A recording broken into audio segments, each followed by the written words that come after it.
2011 m. rugpjūčio 30 diena. Tai artėjančių rudenį kvepiate antradienį, tėvai ir vaikai galvoja apie rugsėjo 1-ąją, žmonės kaimuose planavo bulviakasį, grybautojai svajojo apie gerą lietų. Ta diena nelėjo, bet dangų dengė gražus debesų sluoksnis. Aukštai virš tų debesų tą dieną, kaip ir daug kartų anksčiau, aplink Šiaulius skraidė kariniai lėktuvai.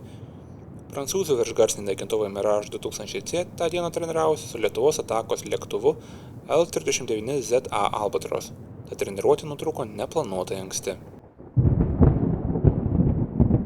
10:22 min. Trumpas bet stiprus kontaktas, spiegiantis reaktyviniai varikliai, griaustinis be žaibo ir dūmų stulpas iš miško prie Rėkyvos ežero. Oro eismo kontrolieriai išgirdo prie Zauknių tako laukiantį avarinį slydimą. Jie iš karto aktyvavo gelbėjimo tarnybas. Mirage 2000C pilotas gerai suprato, kaip stipriai pažeistas jo naikintuvas. Viršgarsinis prancūzų paukštis nebeturėjo didelio uodegos gabalo ir stipriai kraujavo. Iš jo tekėjo degalai, tačiau per ilgus mokymus įdiegtos žinios ir šaltakraujiškumas nugalėjo. Sužeistas Mirage saugiai ir švelniai nutūpė Šiauliuose. Po kiek laiko iš Šiaulius grįžo ir antrasis Mirage kartu dalyvavęs mokymuose. O štai trečiasis to skrydžio orlaivis namo negrįžo. Lietuvos Albatros tik dūmų stulpo iš miško prie Rėkyvos ežero pranešė, kad Lietuva neteko vieno iš 2 turėtų kovinių lėktuvų. Sveiki! Aš nuodėmaltai autorius Polas Mažeika ir šioje pirmadienio mazgo laidoje papasakosiu apie 2011-aisiais prie Šiaulių įvykusi Mirage ir Albatros susidūrimo ore. Tai yra toks ryškus ir gerai pasibaigęs įvykis Lietuvos aviacijos istorijoje, Lietuvos NATO narystės istorijoje ir aš manau, kad apie tai galime pasikalbėti. Ypač dėl to, kad Lietuvos žiniasklaidoje tai buvo aprašyta labai taip aptakiai, diplomatiškai ir nekonkrečiai ir aš galiu pasakyti daug įdomių faktų apie tą įvykį, kurio aš domėjausi kurį laiką ir manau, kad galiu apie tai papasakoti. Tai kviečiu pasiklausyti gerą pusvalandį to, ką jums pasakysiu. Prieš tai kviečiu užsukti į šio įrašo aprašymą, kur rasti daug aktualių nuorodų į Nuodų Lt straipsnius. Taip pat rasite nuorodą į Nuodų Lt Contribui puslapį. Ten galite tapti Nuodų Lt ir šios tinklalaidės rėmėjais. Kaip galite suprasti, Nuodų Lt kūrimas ir šios tinklalaidės kūrimas reikalauja labai daug laiko ir pastangų. Aš su malonumu tai darau ir tikiuosi, kad jūs man galite atsidėkoti savo laiku. Bet jeigu norite atsidėkoti ir pinigais, tai galite padaryti Contribui. Ačiū visiems, kurie tampa rėmėjais, ačiū visiems, kurie klauso, ačiū visiems, kurie skaito, komentuoja, dalinasi ir panašiai. Tikiuosi, kad ir šiandien galiu pasiūlyti jums ką nors naujo įdomių faktų apie šį įdomų Mirage ir Albatros susidūrimą. Visų pirma, noriu papasakoti apie šios avarijos dalyvius, tai yra apie Mirage ir Albatros, tuomet papasakosiu apie tai, kaip įvyko avarija ir kas nutiko po to. Rengdamas šią laidą aš perskaičiau daug to meto spaudos pranešimų, kariuomenės pranešimų, išsiunčiau daug elektroninių laiškų, išsiunčiau laiškų prancūzams, išsiunčiau laiškų lietuviams. Reikėjo šiek tiek pasiknaisioti po tą labai abstrakčiai pateiktą informaciją, kad pats suprasčiau kai kurias to įvykio detalės. Ir galiu pasakyti, kad jeigu apie šią avariją girdėjote tik iš Lietuvos žiniasklaidos, apie ją žinote labai nedaug. Kitaip neįmanoma to pasakyti. Lietuvos žiniasklaida į tai pažiūrėjo tokį, vos ne kaip apie automobilio susidūrimo kažkur greitkelyje. Tai yra labai įdomus ir labai tokių įdomių detalių turintis įvykis, bent jau man, ir aš tikiu, kad ir jums bus jis įdomus. Lietuvos kariuomenė beje man į mano laišką, net ir dabar praėjus 13 metų po šios avarijos, atsakė, kad tyrimo ataskaitos nėra viešos. Galbūt jos nėra viešos. Bet štai prancūzai savo tyrimo išvadas paskelbė viešai ir jos yra labai detalios. Aišku, yra tas klausimas, ar prancūzai galėjo būti objektyvus. Aš manau, kad taip, nes jie nebuvo taip, kad jie visą kaltę suverstų Lietuvai, lietuvių pilotams ir panašiai. Jie pateikė labai daug objektyvos informacijos, tai yra skaičių, jie pateikė skrydžio planą, pokalbis tarp pilotų, jie gerai aprašė visą tą avarijos mechanizmą. Ir todėl šią tinklalaidę aš daugiausiai parašiau remdamasis prancūzų informaciją. Mirage ir Albatros susidūrimas, kaip minėjau, įvyko prieš maždaug 13 metų, tai 2011 rugpjūčio 30 dieną. Aišku, yra tas klausimas, kada koks nors įvykis iš naujienos tampa istorija. Tas filosofinis toks klausimas, kuris galbūt nėra toks reikšmingas šiuo atveju, bet atsakymą aš nežinau. Bet kartais sakoma, kad kai įvykis pasitraukia iš televizijos naujienų ir tampa knygų autorių tema, tai yra jis iš televizijos pasitraukia į knygynus ir bibliotekas, tada jis jau tampa istorija. Aš manau, kad tas Albatros ir Mirage susidūrimas, net jeigu jis nėra toks labai plačiai aprašytas pasaulyje įvykis, man atrodo, kad tai yra įdomi aviacijos katastrofa, kuriai tiesiog įdomu patirinėti, įdomu apie ją žinoti, ir tai yra vienas iš tų įvykių, kuris bus įrašytas Lietuvos aviacijos istorijoje, į tą, sakykime, negražią katastrofų kategoriją. Bet aš pats atsimenu tą įvykį, tai aš atsimenu tą istoriją, kabutėse. Tuo metu aš buvau aktyvus vieno forumo dalyvis, to forumo jau seniai nebėra, ir ten žmonės juokavo, kad prancūzų Miražas tiesiog numušė Lietuvio Albatrosą. Tai savaime, aišku, ne iš tolo tinkamai neapibūdina to, kas iš tikrųjų įvyko. Bet to aš atsimenu, kaip politikai tą pačią dieną, kai vyko avarija, pradėjo kalbėti apie tai, ar Lietuvoje nereikėtų sumokėti už Mirage patirtą žalą. Tai yra milijoninę patirtą žalą. Ir aš tai sakau neironiškai, ta žala skaičiuojama milijonais. Ir jie norėjo sumokėti prancūzams ne dėl to, kad lietuvis pilotas būtų kaltas ar kaltesnis už prancūzą, bet dėl to, kad tas Miražas buvo apgadintas tuo metu, kai saugo Lietuvos dangų. Tie Šiauliuose dislokuoti Miražai nekartą kilo lydėti prie Baltijos šalių oro erdvės priartėjusių rusų karinių lėktuvų. Jau pirmosiomis dienomis, kai jie buvo dislokuoti, jie kilo palydėti, atrodo, šitų rusų ar tai krovininių, ar žvalgybinių lėktuvų, kurie skrido virš Baltijos jūros. Taip tie Miražai įrodė, kad yra reikalingi, kad Baltijos oro policijos misija yra reikalinga ir ji bus reikalinga tol, kol Baltijos šalis neturės savų naikintuvų. Kadangi tokių naikintuvų Baltijos šalis turėti negali sau leisti tokių turėti, tai Baltijos oro policijos misija Lietuvai ir Baltijos šalių regionui bus svarbi neribotą laiką. Ir tokie įvykiai kaip Mirage susidūrimas su Albatros to nekeičia. Tai nepablogino Lietuvos ir Prancūzijos santykių, jeigu apskritai kažką ir pakeitė, tai pakeitė teigiamai. Buvo imtasi tam tikrų žingsnių, kad daugiau tokių avarijų nebūtų, kad bendradarbiavimas tarp prancūzų ir lietuvių būtų sklandesnis, aiškesnis, labiau apibrėžtas ir saugesnis. Nes ta avarija įvyko dėl to, kad vieni nesuprato kitų. Ir tas nesusikalbėjimas labai įdomu, kad tas nesusikalbėjimas prasidėjo ant žemės, dar gerokai prieš pakylant. Tas nesusikalbėjimas prasidėjo pokalbio metu, instruktažo metu, kuriame lietuvių pilotas nedalyvavo. Jų ten tiesiog nebuvo. Kalbos barjero aš net negaliu kaltinti ir niekas jo nekaltina, nes jo tiesiog nebuvo, visi kalbėjo angliškai, bet nebuvo ir lietuvių pilotų tame instruktaže. Ir lietuvis pilotas dėl to irgi nebuvo kaltas beje. Bet apie viską iš pradžių. 2004 metais Baltijos šalis tapo NATO narėmis. Tai buvo didžiulis postūmis į mūsų šalies ir mūsų regionų saugumo užtikrinimą.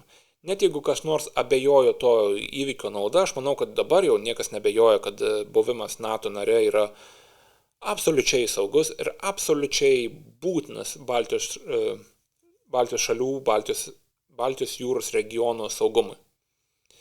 Tais 2004 metais buvo suvokti, kad Baltijos šalių oro erdvę reikia saugoti vietoje dislokuotais naikintuvais, o Baltijos šalis tokių įpirkti negali. Negalėjo 2004 metais, negalėjo ir 2024 metais. Pirmieji atskrido belgai, jie atskrido F-16EM naikintuvais ir ėmė patruliuoti Baltijos šalių oro erdvėje. Po to čia budinčios oro pajėgos ir naikintuvai kas kelis mėnesius keitėsi ir keičiasi iki šiol. Baltijos šalių dangų nuo nekviestų svečių saugojo danai, britai, norvegai, vokiečiai, amerikiečiai, čekai, lenkai ir kiti Baltijos šalių saugumo partneriai, kitų NATO šalių oro pajėgos. Mūsų oro erdvėje patruliavo F-16, Eurofighter Typhoon, Panavia Tornado, F-4, MiG-29A ir daug kitų naikintuvų, daug kitų kovinių lėktuvų. Žinoma, labai stipriai prisidėjo ir Prancūzija, kuri ne tik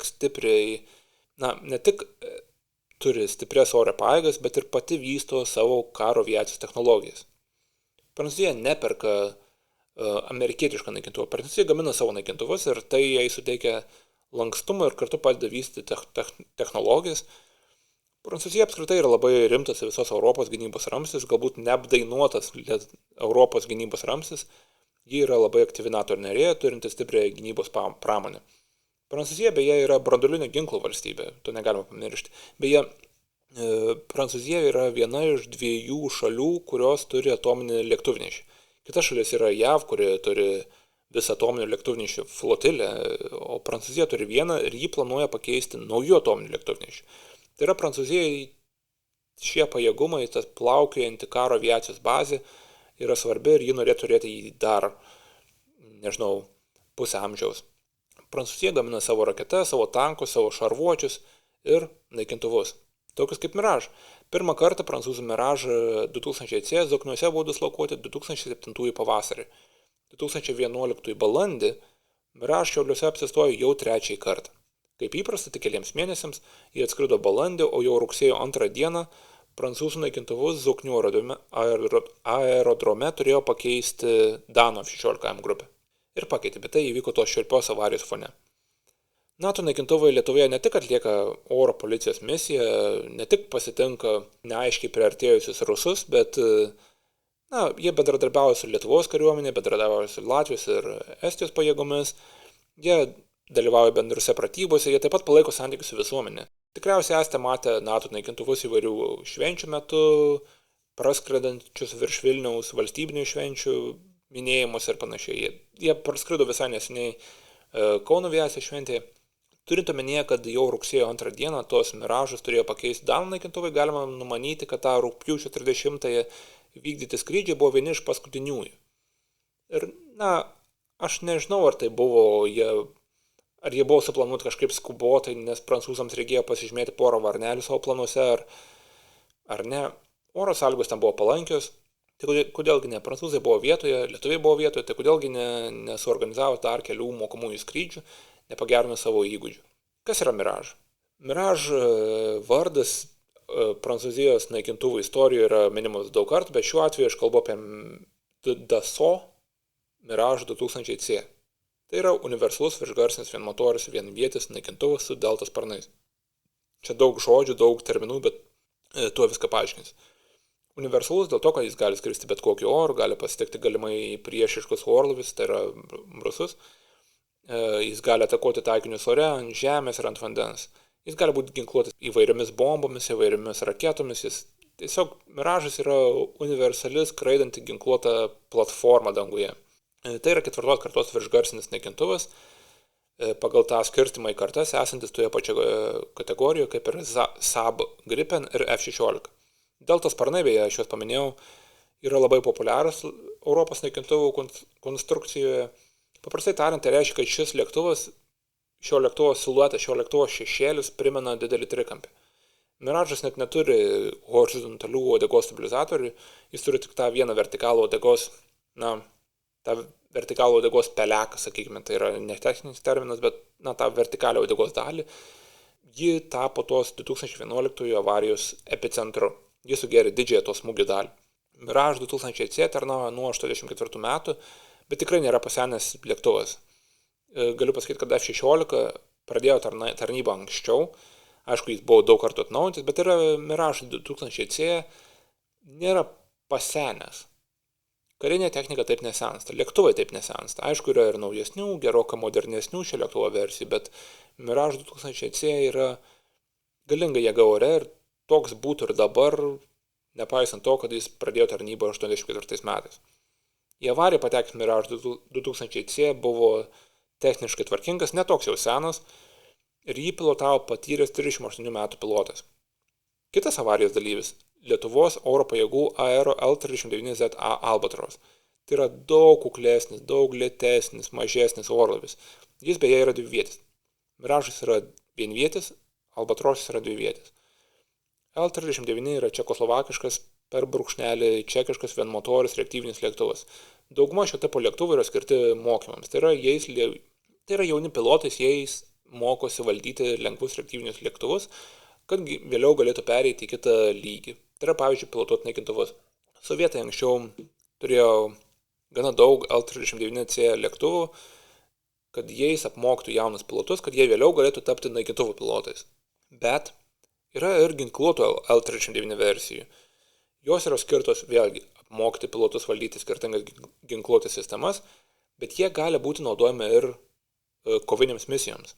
Šie santykinai maži lėktuvai gali būti naudojami, pavyzdžiui, pėstininkų, tai yra antžeminių pajėgų paramai iš oro. Jie gali būti ginkluoti keliomis raketomis, bombomis. Pavyzdžiui, tas Lietuvos L-39ZA, kuris pateko į avariją 2011 metais, galėjo būti ginkluotas. Jis nebuvo, ačiū Dievui, Bet jis galėjo būti ginkluotas, jis turi tuos pajėgumus ir buvo tikras kovinis lėktuvas. Tuo metu, tai yra prieš tą avariją, Lietuva turėjo 2 naudojimui tinkamus tokius lėktuvus įsigytus 20 amžiaus pabaigoje. Atrodo, apie 98-97 metus Lietuva nusipirko juos ir po to praėjus keliems metams, tai yra keli metai prieš šią avariją, jie buvo suremontuoti. Jokių techninių problemų neturėjo. Absoliučiai techninės problemos nei Mirage pusėje, nei Albatros pusėje visiškai nefigūruoja šios avarijos istorijoje. Nei vienas iš tų lėktuvų neturėjo jokių techninių problemų ar kažkokių charakteristikų, kurios nulemtų tokią avariją. Lietuva L-39 naudojo ir anksčiau. Štai aviacijos muziejuje Kaune stovi senesnis anksčiau naudotas L-39C, tai yra mokomas lėktuvas. Toks pat lėktuvas stovi ir Lietuvos karo aviacijos bazėje Šiauliuose. Stovi, turiu omeny, jis stovi kaip monumentas, kaip eksponatas, jį galima pasižiūrėti. Dabar tokių lėktuvų Lietuva jau nebeturi. Lietuva apskritai neturi kovinių lėktuvų. Kaip minėjau, 11 metais turėjome 2 L-39ZA, vienas buvo prarastas toje avarijoje, o antrasis tęsė tarnybą, galiausiai paseno ir 24 metais buvo atiduotas Ukrainai. Taigi, trumpai apibendrinant visą tai, galima pasakyti, kad Mirage yra tikras naikintuvas, o Albatros lengvasis atakos lėktuvas. Mirage'as yra 3 kartus greitesnis už Albatros, tai yra jis išvysto 3 kartus didesnį maksimalų greitį. Jis yra daug manevringesnis, jis gali nešti kelis kartus daugiau ginkluotės. Kalbam apie tonas ginkluotės. Jis kyla aukščiau, skrenda toliau ir gali daugiau. Mirage'as yra tikras naikintuvas. Tuo tarpu Albatros yra daug kuklesnis atakos lėktuvas, kuris yra toks mokomasis, bet gali būti naudojamas atakoms, bet jis daug mažesnis. Mirage'as kainuoja kelias dešimtis kartų daugiau. Ta kaina priklauso nuo susitarimo ir visa kita, bet galite įsivaizduoti, kad už vieno Mirage'o kainą galima nusipirkti 20-30 Albatrosų. Tai yra toks skirtumas tarp jų. 20-30 Albatrosų gali jums suteikti vieną Mirage'ą, nors abu yra panašus tuo, kad abu turi vieną reaktyvinį variklį. Tai yra labai skirtingų kategorijų lėktuvai. Bet taip pat noriu pasakyti, kad tai, kad jie treniravosi kartu, nėra keista. Kartu treniruojasi visų skirtingų rūšių orlaiviai ir, Albatrosas nebuvo toks blogas, kad jis būtų nevertas dalyvauti bendruose mokymuose su Mirage'ais. Ypač turint omenyje, kokį vaidmenį jis atliko. Kita vertus nekeista ir tai, kad susidūrė su daug stipresniu ir daug sunkesniu lėktuvu, būtent Albatrosas neišgyveno, o Mirage'as sugebėjo nutūpti. Kita vertus, labai nedaug truko ir iki to, kad tą dieną prie Šiaulių būtų sudažius ir Mirage'as. Mirage'as būtų nušvitęs daug didesniu ir daug pavojingesniu ugnies kamuoliu. Ir ta katastrofa jau būtų buvusi labai skausminga. Pasakysiu dar šiurpesnį dalyką. Tai, kad niekas nežuvo ant žemės, yra šioks tos sėkmės dalykas. Šiauliečiai ir aplinkinių kaimų gyventojai tą dieną turėjo pirkti loterijos bilietus, nes jiems pasisekė. Tas Albatrosas galėjo nukristi į gyvenamą teritoriją. Nors buvo sakoma, kad pilotai nukreipė, yra priežasčių manyti, kad jis tiesiog nukrito. Tai pasikalbėkime apie tą avariją. Kas įvyko tą 11 metų rugpjūčio 30 dieną? Įvyko Mirage ir Albatrosas darimas repo, kurio Mirage'as sugebėjo nutūpti, o Albatrosas buvo prarastas. Trumpam peršokant į priekį, Lietuvos oro pajėgų sudaryta tyrimo komisija spalio 14 dieną paskelbė, kad avarija įvyko dėl skirtingų informacijos interpretavimo. Ši išvada yra suderinama su tuo, ką aptiko ir prancūzų tyrėjai. Prancūzų ir lietuvių lakūnai turėjo tą pačią informaciją, jie turėjo tą pačią informaciją, bet suprato ją skirtingai. Ir tokių įvykių būna, bet aviacijos atveju tai dažnai baigėsi tragiškai. Ir šis nesusipratimas prasidėjo dar ant žemės, dar prieš lėktuvams pakylant, dar prieš pilotams lipant į savo naikintuvus. Ta rugpjūčio 30 dieną ryte, tikriausiai apie išvykimą jau po truputį galvojantis prancūzai suplanavo eilinę treniruotę, kurios tikslas gerinti lėktuvų perimimo įgūdžius. Tai yra, prancūzai norėjo mokytis, kaip teisingai priartėti prie įtartino lėktuvo, kaip jį atpažinti, jį nufotografuoti. Jie planavo šiek tiek pašlifuoti savo įgūdžius ir galbūt pasižymėti savo savo dokumentuose, kad jie atliko tos mokymus. Ryte telefonu buvo aptartos ir suderintos šių manevrų detalės. Pabrėžiu, telefonu. Tai yra skrydį suplanavęs prancūzų pilotas, kuris buvo viso to sumanytojas, organizatorius, paskambino lietuviams ir telefonu pravedė instruktažą. Visa tai vyksta Šiaulių oro uoste. Jis, būdamas Šiaulių oro uoste, jis paskambino lietuviams Šiaulių oro uoste ir pravedė tą instruktažą. Jis faksu lietuviams atsiuntė skrydžio planą, kurį buvo užrašęs ir nubraižęs ranka. Faksu, vėlgi pabrėžiu faksu. Esate matę fakso aparatą? Reikia pasakyti, kad lietuvių pilotas tame telefoninėme pokalbėje nedalyvavo. Tai yra, jis tame instruktaže, kuris buvo pravestas telefonu, nedalyvavo, jo ten nebuvo. Bet informaciją, skaitant tą faksu atsiųstą skrydžio planą, jis gavo.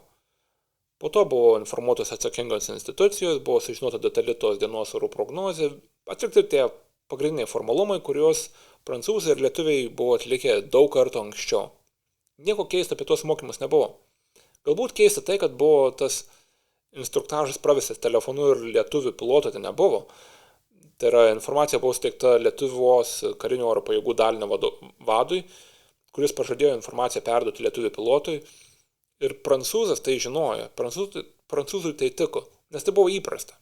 Atvykęs lietuvių pilotas sužinojo informaciją iš savo vadovo, iš savo vadų, perskaitė tą skrydžio planą, kurį gavo faksu. Aš vis kartuoju faksu, nes kurį laiką nebuvau girdėjęs apie tai, kad būtų siunčiami faksai. Skrydžio planas, tas fakso atsiųstas skrydžio planas, numatė, kad lietuvių albatrosas atliks, sakykime, įtartino lėktuvo vaidmenį. Pratybų metu jis pabus tuo, kurį reikia perimti. Tai, sakykime, kabutėse rusų lėktuvu. Buvo numatyta, kad du miražai, vadinti šaukiniais MA-01 ir MA-02, prisivys lietuvių albatrosą, jį identifikuos, nufotografuos. Tuomet visi trys lėktuvai išsirikiuos į laiptuotą ešeloną. Tai yra, į tokią įstrižą rikiuotę, kai priekyje skrendantis lėktuvas yra šiek tiek į šoną ir šiek tiek žemiau. Jie išsirikiuos į tą formaciją, sakykime, pasuks į dešinę ir išsiskirstys. Paskui jie kartos tą patį pratimą antrą kartą. Tai yra, buvo numatyta, kad lietuvių albatrosas bus perimtas 2 kartus. Pirmajam perimimui turėjo vadovauti MA-01 pilotas, antrajam MA-02. Tai yra, buvo suplanuota 2 tokie pratimai, kad abu prancūzų pilotai galėtų pasižymėti, kad, jie vadovavo perimimui. Prancūzai visada pabrėžė, kad už atstumų laikymasi ir susidūrimo prevenciją, sakykime, bus atsakingas albatros. Lietuvių pilotai tai žinojo, tai buvo numatyta ir tame faksu perduotame lape. Tai yra, buvo numatyta, kad tas, lietuvių mažasis lėktuvas bus atsakingas už tai, kad nepaliestų vieno iš prancūzų naikintuvų. Taigi, maždaug 10 val. Ryte 2 prancūzų miražai pakilo iš Šiaulių oro uosto. Po kelių minučių pakilo ir lietuvių albatrosas. Lietuvos atakos lėktuvo įgulose dar 26 metų vyresnys leitenantas Povilas Tučka ir 36 metų majoras Marius Matulaitis. Matulaitis beje turėjo labai daug patirties, daug valandų už albatroso šturvalą, bet abu pilotai buvo pakankamai kvalifikuoti tokiems skrydžiams. Maždaug 4 km aukštį prancūzų naikintuvai pavijo albatrosą ir priartėjo prie jo per maždaug 200 metrų atstumą. Prancūzų pilotai iš karto susisiekė su albatros ir paklausė, ar lietuviai juos mato. Gavę teigiamą atsakymą, visi lėktuvai suartėjo vienas su kitu į tokią formaciją, kad albatrosas atsidurtų tarp 2 miražų. Atstumas tarp lėktuvų buvo vos 20 metrų. Tai reikėtų pabrėžti. 20 metrų yra labai nedaug, kai skrenda labai dideliu greičiu. Tam pirmajam perimimui iš 2 suplanuotų vadovavo MA-01, kuris skrido albatros iš kairės. Jis įjungė autopilotą ir kelis kartus nufotografavo albatrosą ir antrąjį miražą. Vėlgi, tai yra normali procedūra. Fotografija yra lėktuvo perimimo dalis, lėktuvo identifikavimo dalis ir jis tai padarė. Nors atstumai tarp lėktuvų buvo visai maži, kaip minėjau 20 metrų, situacija buvo visiškai įprasta ir nepavojinga. Lėktuvai skrido lygiai greičiai vienas kito, nei artėjo, nei tolo vienas nuo kito. Jie matė vienas kitą, skrido tiesiai, ir net orai buvo geri. Taigi viskas buvo labai saugu. Miražo pilotas netgi nurodė kitiems 2 lėktuvams, beje, kaip pozuoti. Jis buvo tarsi fotografas kokioje studijoje. Jis sako, pasislink aukščiau, tu pasislink pirmyn, tu pasislink žemyn ir panašiai. Jis nurodė, kaip lėktuvams pozicionuoti save danguje, kad nuotraukos būtų geresnės. Ir visi suprato tuos jo nurodymus, visi jų klausė, visi pasislinko taip, kad nuotraukos atrodytų geriau. Tuomet jis pasidėjo fotoaparatą savo kabinoje, beje, prancūzai paminėjo, kad lietuviai matė, kaip jis pasidėjo savo fotoaparatą, ir lėktuvai išsirikiavo į tą laiptuotą ešeloną. Tai yra pirmasis skrido Mirage, už jo skridęs Albatrosas laikėsi šiek tiek aukščiau ir į dešinę, o trečiasis buvo antrasis Miražas, kuris buvo dar šiek tiek aukščiau ir dar šiek tiek labiau į dešinę. Pirmojo to Miražo pilotas, kuris vadovavo perėmimui, radio ryšiu pranešė turning right, tai yra suku dešinėn. Priminsiu, kad toks 3 lėktuvų posūkis buvo numatytas ir tame fakso perdavime plane.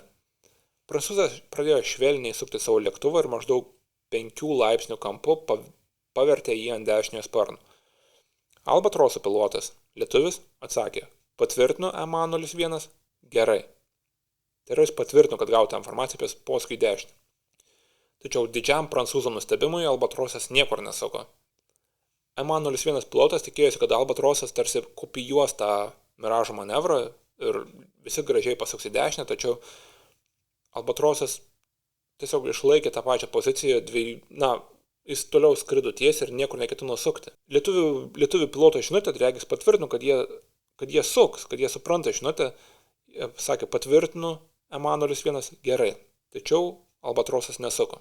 Tiksliau jis vos pasislinko, tarsi nesuprasdamas, ko Miražas iš jo apskritai nori. Pastebėjęs, kad lietuviai nesuka, prancūzų pilotas staigiai ištiesino savo lėktuvo sparnus ir vėl paragino lėktuvus. Albatros, turite išlaikyti poziciją. Į tai lietuvių pilotai atsakė, laikau poziciją. Po tokio staigaus manevro Miražas prarado šiek tiek greičio ir šiek tiek pasuko į dešinę maždaug 1 laipsnį ir šiek tiek aukštyn. Tai yra, jis pradėjo judėti link Albatroso. Ir čia įvyko tai, ką vėliau avarijos tyrėjai savo ataskaitose pavadino skirtinga interpretacija. Sakydamas išlaikyk poziciją, Mirage pilotas turėjo omenyje, kad Albatrosas turi išlaikyti savo poziciją rikiuotėje. Tuo tarpu lietuviai šią komandą suprato visiškai kitaip. Jie suprato, kad jiems sakoma, kad jie turėtų skristi tiesiai. Tai yra, kai Miražo pilotas sako, išlaikyk poziciją, jis jau ko nepiktai sako, laikykis rikiuotis, o lietuviai sako, išlaikyk poziciją, gerai, tai reiškia, skrisi tiesiai. Ir jie skrido tiesiai. Po kelių minučių tai staiga, bam! Mirage palindo po Albatroso ir lėktuvai susidūrė. Kontaktas įvyko maždaug 10 val. 21 minutės kažkur Rėkyvos ežero apylinkėse, į pietus nuo Šiaulių miesto. Pakankamai netoli Šiaulių oro uosto. Smūgį sugėrė Mirage uodegos pelekas ir Albatros papilvė bei sparnas. Miražas buvo stipriai pažeistas. Jis staiga metėsi į dešinę, nosis pakilo aukštyn, bet pilotas greitai stabilizavo lėktuvą. Tuo tarpu daug mažesnis lietuvių lėktuvas buvo stipriai sumėtytas, stipriai apgadintas ir nevaldomai krito žemyn. Vėliau žiniasklaida rašė, kad pilotams pavyko nukreipti tą Albatrosą į negyvenamą vietą, tačiau panašu, kad šiauliečiams ir aplinkinių kaimų žmonėms tiesiog pasisekė tą dieną. Miražo pilotai matė, kaip jų lietuviai kolegos katapultavosi lėktuvui Albatrosui dar neįlindus į debesis. Bet vėlgi, tai sunku vertinti, galbūt navigacija lietuviams padėjo suvokti, kad jie yra virš Rėkyvos ežero ir jie suprato, kad šioje vietoje tikimybė, kad lėktuvas kažką sužeis ant žemės yra mažesnė. Netoli Rėkyvos ežero gyventys žmonės vėliau kalbėjo, kad girdėjo į griausinį panašų garsą ir matė 2 besileidžiančius parašiutus. Tuo tarpu drama ore dar nebuvo baigta. Mirage 2000C buvo stipriai pažeistas. Buvo nulaužtas didelis horizontalaus stabilizatoriaus gabalas su antenomis, bet to stipriai aplamdyta kairė fiuzeliažo pusė, kairysis sparnas, elevonas. Elevonas yra lėktuvo valdymo paviršius delta sparno gale. Tai yra, tokia judanti plokštelė delta sparno gale, kuri padeda lėktuvui atlikti posūkį, skristi aukštyn, žemyn ir panašiai. Kairį Miražo sparną pažymėjo gilus Albatros dažų spalvos įbrėžimai. Kontaktas buvo iš tikrųjų stiprus. Miražas buvo stipriai aplankstytas. Jis iš karto pasišaukė savo kitą prancūzą kolegą, kuris skrido kitų Miražų. Jis priskrido arčiau ir įvertino matomus pažeidimus. Tai yra, jis apžiūrėjo savo sužeistą brolį. Pažeisto naikintuvo pilotas ausinėse išgirdo tai, ko joks žmogus nenorėtų girdėti 4 km aukštyje. Jo orlaivis ne tik neteko didelio uodegos gabalo, bet dar ir turėjo skylę savo fiuzeliažo šone, pro kurią tekėjo degalai. Tai yra 4 cm ilgio įplyšimą, pro kurį liejosi degalai ir kurie, aišku, tekėjo atgal, kuri yra reaktyvinis variklis, kuris yra karštas. Kito, lemtingo momento naikintuvai buvo ore gal daugiau negu 20 minučių, todėl degalų nebūtų pritrūkę. Tiksliau, Miražas ten turėjo išpūsti savo degalus, kad galėtų saugiai nutūpti. Tačiau ta gaisro grėsmė buvo labai reali. Jis nutūpė praėjus maždaug 21 minutė po susidūrimų. Ten jį pasitiko gelbėjimo tarnybos, bet jų paslaugų neprireikė, nes sužeistas Miražas nutūpė labai sklandžiai ir neužsidegė. Beje, to sužeisto Miražo pilotas vėliau buvo kritikuojamas už tai, kad jis tą savo degalais varvantį lėktuvą nuvairavo iki įprastos stovėjimo vietos. Tai yra pagal visas rekomendacijas jis turėtų sustoti, tiesiog nusileisti, nutūpti ant tako, sustoti ir bėgti iš to lėktuvo šalin, tam atveju, jeigu jis užsidegtų. O jis jį nuvairavo prie kito prancūzų turto ir jeigu lėktuvas būtų užsidegęs, jeigu naikintuvas būtų užsidegęs, jis galėjo sudegti ne tik pats, bet jis galėjo ir pridaryti daug didesnių nuostolių. Ir dėl to jis buvo kritikuojamas ir dėl to buvo į rekomendacijas rašyta, kad ši priešgaisrinių reikalavimų dalis turėtų būti dar labiau pabrėžiama pilotų mokyme. Bet, kaip ir minėjau, jis neužsidegė. Jis buvo stipriai pažeistas, bet jis nutūpė saugiai. Jį iki pat galo lydėjo kitas Miražas ir kai jis pamatė, kad jo brolis saugiai nutūpė, jis nuskrido paieškoti, kur nukrito Albatrosas. Prancūzų Miražas skrido maždaug 300 metrų aukštyje, žvalgėsi Rėkyvos ežero apylinkėse ir pastebėjo dūmais pažymėtą lėktuvo sudužimo vietą ir beje matė lietuvių parašiutus. tą vietą jis nufotografavo tuo pačiu fotoaparatu, kurį turėjo naudoti per antrąjį suplanuotą Albatros perėmimo. Vėliau į įvykio vietą iš Kauno atskrido ir Lietuvos oro pajėgų sraigtasparnis Mi-8. Katastrofos išvengti nepavyko, štai tragedija neįvyko. Majoras Marius Matulaitis nusileido į Rėkyvos ežerą, iš kur jį, kaip rašė žiniasklaida, ištraukė vietinio jachtklubo žmonės. Tuo tarpu vyresnysis leitenantas Paulas Tučka nutepė į gretimą pelkę. Pilotai katapultavosi sėkmingai, tai buvo vienintelis atvejis Lietuvos aviacijos istorijoje, kai pilotai išsigelbėjo katapultuodamiesi. Lietuvos pilotai išsigelbėjo katapultuodamiesi. Ir tai, aišku, yra labai gerai, bet kartu ir nestebina, nes tarpukario Lietuvoje tų katapultavimo sistemų apskritai nebuvo, o laisvos Lietuvos, tos atkurtos nepriklausomos Lietuvos istorijoje nebuvo kovinių lėktuvų, iš kurių būtų galima katapultuotis. Turime 2 tuos Albatrosus ir iš vieno iš jų teko katapultuotis. Pilotai išsigelbėjo sėkmingai, bet vis tiek buvo išgabenti medicininiai apžiūrai, po kurios tą pačią dieną jie grįžo į tarnybos vietą, kur galima spėti, jie turėjo atsakyti daugybę klausimų. Prancūzų pilotas taip pat išvengė sužalojimų, nors tikriausiai buvo labai išsigandęs. Jis irgi turėjo klausimų. Na, kodėl lietuvių Albatrosas nesuko dešinėn, kai buvo sutarta, kai buvo numatyta skrydžio plane, kai buvo paskelbta radijo ryšiu? Kodėl jis patvirtino, kad išgirdo žinutę, bet nesuko dešinėn?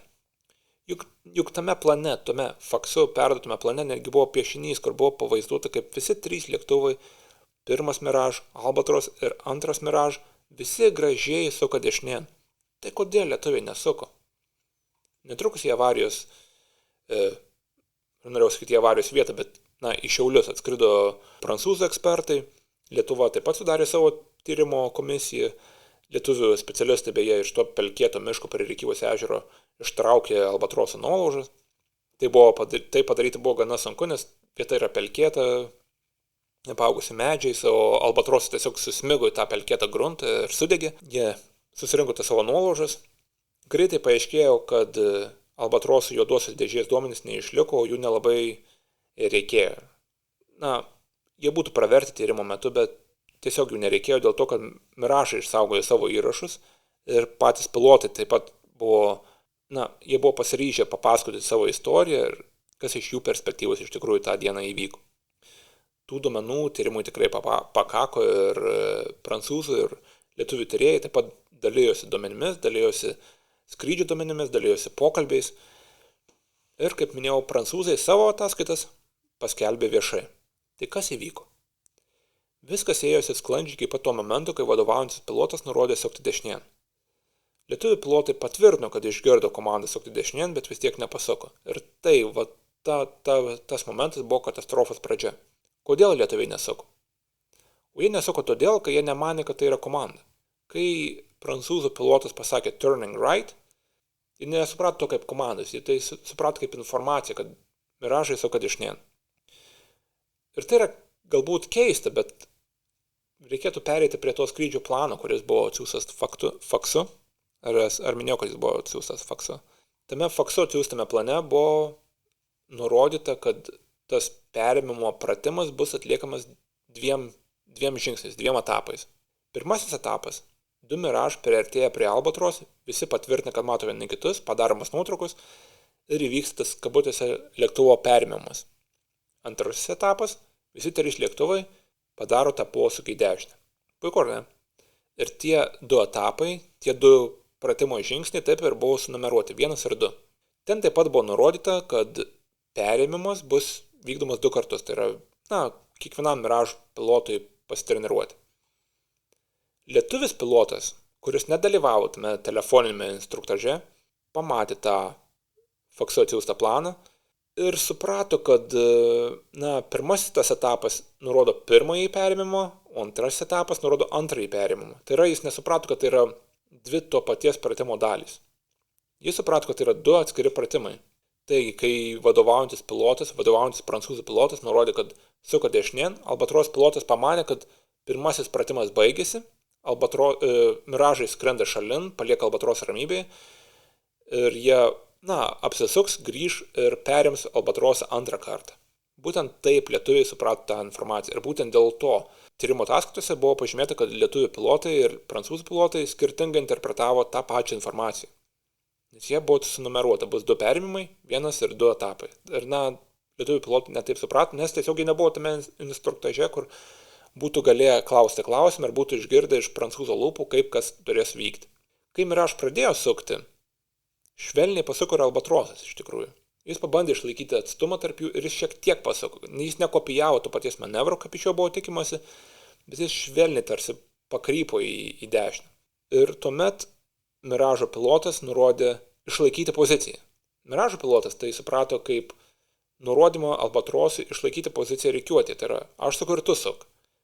Tuo tarpu Albatrosas tai suprato kaip nesisukiok, išlaikyk poziciją ore. Tiesiog skrisk tiesiai. Vėlgi, lietuviai manė, kad lietuviai skris tiesiai, Albatrosas skris tiesiai, o miražas pasisuks dešinėn ir apsisuks ir grįž perimti lėktuvo antrą kartą. Taigi lietuviai priėmė tą komandą, išlaikyti poziciją ir skrido tiesiai. Be to lietuviai suprato, kad taip prancūzai tarsi perėmė atsakomybę išlaikyti saugų atstumą tarp lėktuvų. Tai yra, jie tarsi suprato, gerai, aš skrisiu tiesiai, tuomet miražai pasirūpins saugumu ir atsirūpins tą teisingą, saugią atskirtimį tarp orlaivių. Ir tas skirtingas informacijos, skirtingas komandų vertinimas nulėmė tą susidūrimą. Bet čia dar yra daugiau įdomių detalių. Prancūzas matė, kad lietuviai nepasuko. Jis viską tai matė. Ir jis netgi matė, kad pats kyla, atstumas tarp jo ir Albatroso mažėja. Jis visą tai matė. Bet viskas įvyko per kelias sekundės ir atrodo tas sumišimas, kad Albatros neseka skrydžio plano, sutinka sukti ir nesuka, jam tiesiog nebeleido priimti sprendimų. Miražo pilotas pats vėliau sakė, kad savo galinio vaizdo veidrodėlyje matė, kaip Albatrosas priartėja prie jo iš viršaus, kaip atstumas tarp lėktuvų sumažėja iki 0. Bet jis tiesiog nebegalėjo to įvertinti, nebegalėjo priimti sprendimų kažkaip pasitraukti. Tuo tarpu miražas pateko į Albatroso akląją zoną, tai yra jis pateko tiesiai po Albatroso ir lietuviai nebegalėjo jo pamatyti. Ir nors jie lietuviai nebematė, jie irgi nesugalvojo imtis kažkokių veiksmų išvengti galimų kontaktų. Kai lėktuvai skrenda rikiuotai ir vienas nemato kito, tai yra visiškai pavojinga ir komunikacija tokiais atvejais yra labai svarbi. Bet niekas, nei prancūzai nesugalvojo kažko imtis, nei lietuviai nesugalvojo kažko imtis. Ir, niekas nesėmė jokių išvengimo manevrų ir įvyko susidūrimas. Laikas, beje, nors aš tai pasakoju kaip labai ilgą istoriją, laikas nuo to nurodymo sukti į dešinę iki susidūrimo buvo 18 sekundžių. Tai yra labai greitai viskas įvyko. Tai yra, prancūzas nurodė sukti į dešinę, pats pabandė sukti į dešinę, lietuviai pritarė tam sukimui į dešinę nepasuko, prancūzas nurodė išlaikyti poziciją, lietuviai sutiko išlaikyti poziciją, lėktuvai suartėjo vienas prie kito, susidūrė ir tarp šitų manevrų praėjo vos 18 sekundžių. Tų metų spalį, kai Lietuvos karinio oro pajėgų atstovai paaiškino, kad tyrėjai nebandė nustatyti vieno ar kito piloto kaltės, buvo aišku, kad niekas nėra kaltas, kad tiesiog įvyko nesusikalbėjimas. Tiesiog skrydžio planas buvo interpretuojamas labai skirtingai.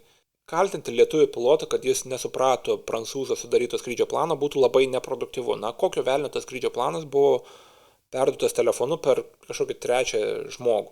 Kodėl nebuvo sutarta su pačiu, abu pilotai turėjo pasikalbėti. Ir apskritai atrodo, kad prancūzas informaciją pateikė tam, kas pakėlė ragelį. Kodėl apskritai instruktažas vyko telefonu? Na taip, tai buvo tokia procedūra, ir anksčiau tai buvo daroma, bet kodėl tai vyko telefonu? Kodėl planas buvo atsiųstas faksu? Kodėl nebuvo susitikimo akis į akį? Visi ir prancūzai, ir lietuviai buvo to paties Šiaulių oro uosto teritorijoje. Jei prancūzų pilotas būtų viską paaiškinęs susitikimo akis į akį metu, galbūt būtų nupiešęs tas schemas baltoje lentoje kažkur konferencijų kambaryje, viskas būtų aišku ir Albatros pilotas būtų iš karto supratęs, kad posūkis į dešinę yra to paties pratimo dalis. Bet to nebuvo padaryta. Viskas buvo paaiškinta telefonu ir faksu, nors viskas vyko Šiaulių oro uosto teritorijoje. Be to, nors Albatros nesuprato šio normą, jis tiesiog skrido tiesiai. Tai yra, jis neinicijavo kontakto tarp lėktuvų, jis skrido tiesiai. Būtent prancūzas pasuko link jo ir net nutraukęs tą posūkį neišlaikė rikiuotis. Prancūzų pilotas buvo labiau patyręs nei lietuviai. Prancūzų tyrėjai tai labai pabrėžė savo ataskaitoje. Jie sako, kad Miražo pilotas neįvertino tų patirties skirtumų, kai pradėjo organizuoti šios mokymus. Nors lietuvių pilotai treniravosi su NATO partneriais, tikėtina, kad ta patirtis skrendant trise jiems nebuvo labai gera. Be to, nors L-39ZA vadovavo tikrai patyręs pilotas, prie skraidimo jis buvo grįžęs po 1 metų pertraukos. Tuo tarpu antrajam pilotui tai buvo apskritai pirmasis toks skrydis rikiuotėje L-39ZA lėktuvu. Taigi, tai buvo tokia ilga nesusipratimų, nesusikalbėjimų virtinė, kurios rezultatas sudužęs Albatrosas. Ir labai stipriai apgadintas Miražas. Taip įvyko viena ryškiausia, bet gerai pasibaigusi aviacijos katastrofa 21 amžiaus Lietuvoje. Tai buvo pirmasis ir vienintelis kartas, kai Lietuvos oro pajėgų pilotai išsigelbėjo katapultuodamės. Artimiausiu metu tai nepasikeis, nes nebeturime iš ko katapultuotis.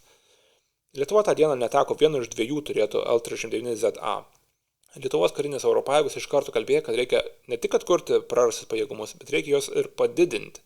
Geriausiu atveju reikėtų pirkti ne vieną L-39, o kelius lengvus atakos lėktuvus. Bet finansavimas tam niekada nebuvo skirtas. Vienintelis likęs Albatrosas buvo naudojamas toliau, įskaitant ir naujus skrydžius su partnerių naikintuvais. Su laiku jis, paprastai tariant, paseno. Jis buvo pastatytas saugojimui, o 24 metais jis buvo perduotas Ukrainos ginkluotosiams pajėgoms, bet jau kaip detalių donoras kitiems L-39 lėktuvams remontuoti. Ukraina irgi turi tokių lėktuvų, juos daugiausiai naudoja mokymams, bet juos naudoja iki pat šiol ir, jiems jie yra naudingi, todėl Lietuva savo seną nenaudojamą lėktuvą atidavė Ukrainai. Kaip minėjau, prancūzų Miražas buvo stipriai apdaužytas. Jis neteko didelio uodegos gabalo su antenomis, jo degalų bake žiūrėjo didelė skylė, jis buvo aplamdytas, apibraižytas, apdaužytas. Ir tai nebuvo naujas lėktuvas. Taigi namo į Prancūziją jis galiausiai po kelių mėnesių išvažiavo sunkvežimiu. Ir išvažiavo tiesiai į karinių lėktuvų kapines. Ten jis buvo iš karto išardytas. Nežinau, ar kai kurios jo dalis galbūt buvo panaudotus kitų lėktuvų remontui, bet, jis nebuvo naudojamas toliau. Tai buvo paskutinis jo skrydis. Galbūt jums kyla klausimas, ar Lietuvai nereikėjo sumokėti už prancūzų patirtą finansinę žalą, nes Miražas yra labai labai brangus naikintuvas ir prancūzai jo neteko. Kaip minėjau, buvo politikų, kurie apie tai pradėjo kalbėti tą pačią dieną, kai įvyko avarija. Ne dėl to, kad lietuviai būtų kaltesni už prancūzų, bet tiesiog dėl to, kad tas Miražas saugo Lietuvos dangų. Tačiau NATO tokiems atvejams turi susitarimų, kurie numato, kad NATO šalys saugo visas NATO šalis, visą NATO teritoriją ir pačios yra atsakingos už savo techniką. Tie susitarimai yra labai svarbus dėl to, kad NATO šalis dalyvauja bendrose pratybose, jos Lietuviai vyksta į bendras pratybas kitose šalise, kitos šalis atvyksta į Lietuvą bendroms pratyboms ir visi yra atsakingi už savo techniką. Taigi prancūzai buvo atsakingi už savo techniką ir ta avarija niekaip nepakeitė Prancūzijos įsipareigojimo ginti Lietuvą, ginti Baltijos šalis. Jeigu žiūrėtume į tos avarijos pasekmes, tai jos būtų, sakyčiau, teigiamas, nes buvo pakeista tvarka, kaip reikėtų organizuoti instruktažą, kaip prancūzams reikėtų vertinti lietuvius ir savo tarptautinius partnerius patirties prasme ir pajėgumų prasme. Buvo priimtos naujos rekomendacijos apie atstumų laikymas, informacijos perdavimą ir panašiai. Tai tiek. Įvykis buvo išties keistas, bet kartu ir įdomus. Tikiuosi, kad šios laidos metu sužinojote šitą naujo, tikiuosi, kad nebuvo labai nuobodus. Dar kartą pakviesiu užsukti į Nodom.lt Contribui ir tapti svetainės rėmėju. Tai labai padės, paskatins ir motyvuos kurti tokį turinį, taip pat ir Nodom.lt straipsnius. Užsukti ir į Nodom.lt, ten rasti daug įdomių straipsnių, užsukti ir Nodom.lt Instagram, Nodom.lt Facebook, paskaitykite, ką nors įdomaus. Ačiū, linkiu geros dienos ir geros darbo savaitės.